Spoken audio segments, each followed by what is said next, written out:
Welcome everybody, I'm your host, Adrian Hernandez, and today we are talking about the top 3 mistakes that real estate investors make when they first get started. You guys, most real estate investors, the first mistake they make is by buying houses with not enough spread. They buy deals that aren't really deals. They're buying flips that are very tight in margin, meaning you're buying it for like 400 and selling it for 475, and you got to put $50,000 into it, right?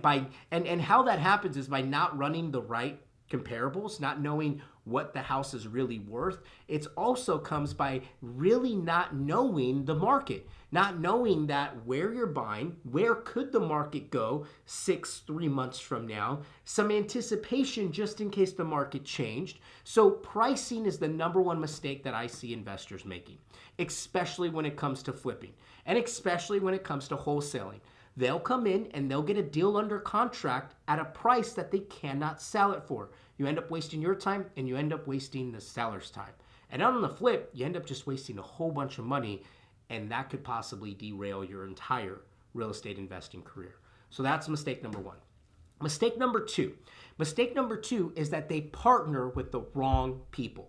You see, what I found is that a lot of people come into real estate investing, whether that be flipping houses or wholesaling or buy and holding, or they're starting to get into sub 2 or seller finance, and they'll do a joint venture, a JV with another partner. However, that partner doesn't know what they're doing either. So you don't know what you're doing. You end up teaming up with somebody who thinks they know what they're doing, but they really don't know what they're doing, only for you to waste time and waste money. And then you end up wasting the seller's time and the seller's money. So my best advice for you is to make sure that you get with a vetted partner. If you are to partner with somebody on a flip, on a deal, make sure that that person has a reputation. Make sure that they've done not just 5 deals, but hundreds of deals. Make sure that they have some sort of background that tells you, okay, this person has lost, they've won, they've gone through different market changes, and I can see myself working with this person rather if we win or rather if we lose. It's a very important part in this whole real estate investing game. So picking the partner is really important. Number 3, this is the third common mistake, guys, and I see this happening more and more, and it is scary. And that is that they play with other people's money. They play with other people's money without really knowing what the tangible yield is on the other side. Meaning they really don't know how much money they're really going to make. It's a shot in the dark. They're borrowing other people's money. They're buying deals. They're partnering with bad partners. And guess what happens when you can't pay back those loans? You're going to get sued. Better yet, you're going to lose family. You're going to lose friends. People are going to come after you because they need their money back. And in 2023, 2022, 2021, we saw a lot of people doing real estate funds where they're coming in and they're raising capital, they're raising money. And there's a lot of really good professionals out there that know what they're doing. You know, I happen to be friends with Rich Summers, and he does a great job at raising capital, right? I happen to be friends with Ryan Garland. They do a great job at raising capital, but they're confident in what they're doing. They're reputable. They've been in this game a long time.